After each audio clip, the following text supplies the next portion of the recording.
Hi, everybody. Happy Monday. If we haven't met yet, my name is Brooklyn Storme, and it's so nice to be here. Every Monday, we have a bite-sized training, and today I want to talk with you about building your audience and also nurturing relationships that you already have with existing clients through creating your very own branded private practice newsletter. You're going to do this by email, and today I'm going to talk with you about the 4 steps to do that. So step number 1 is to choose an email platform. So typical email platforms are MailChimp, there's Flowdesk, ConvertKit, MailerLite. So think about choosing an email platform. I'm currently using Flowdesk. MailChimp I was with for such a long time, and they're super affordable when you're just getting started as well. Some of them also have free plans up until you get a certain number of subscribers. So that's the first thing. Have a look around and see what email platforms really appeal to you and choose one. The second thing to do is to choose a schedule for sending out your newsletter. So it doesn't have to be every day. You can send an email newsletter the first Monday of every month, or it might be, so monthly, or it could be fortnightly. It might even be weekly.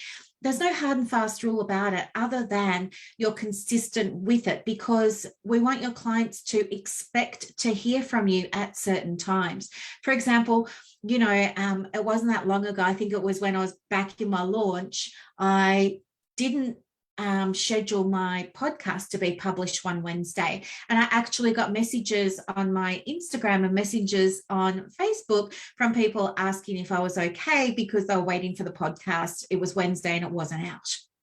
So that's what we want to try and create. It's about building that relationship. When you stick to your schedule, you actually create trust with your audience, and your audience is your past clients, and it's people who have been inquiring with you. And of course, we want to cultivate that, because that means that you'll be the first person, hopefully, that they think of when they do need support or help or guidance. The third step is to consider the content that you want to share and the length of the email.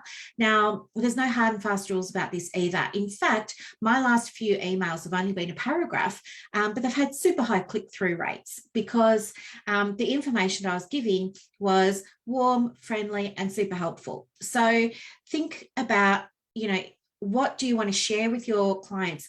And here's the biggest tip that I can share with you after like 25 years of doing this, and that is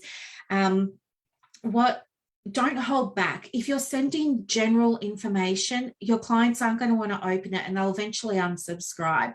You have to give them a reason to open. You have to get them excited to see your name in their inbox and think, oh, what's she going to say next? Or what's the tip for this week? Or what's she going to share with us today?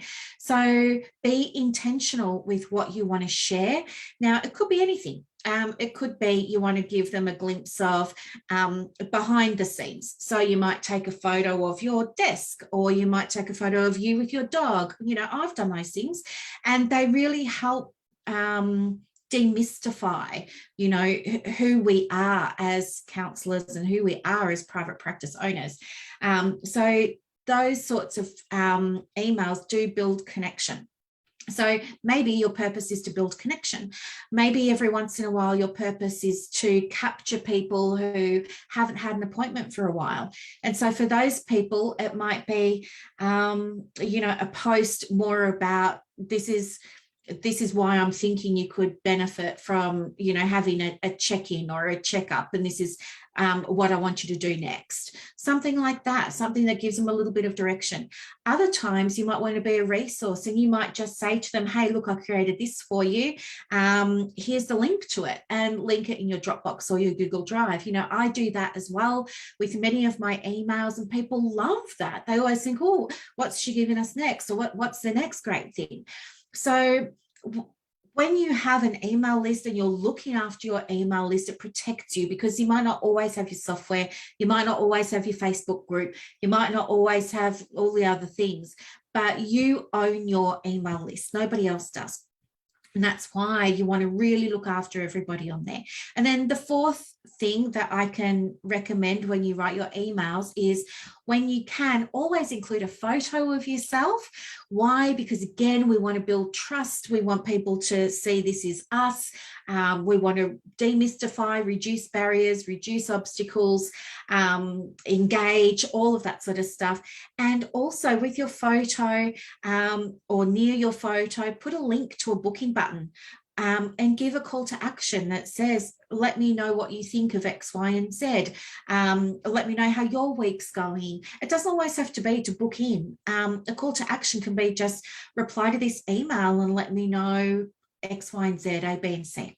Okay, so they're the 4 things to do to start your very own private practice newsletter.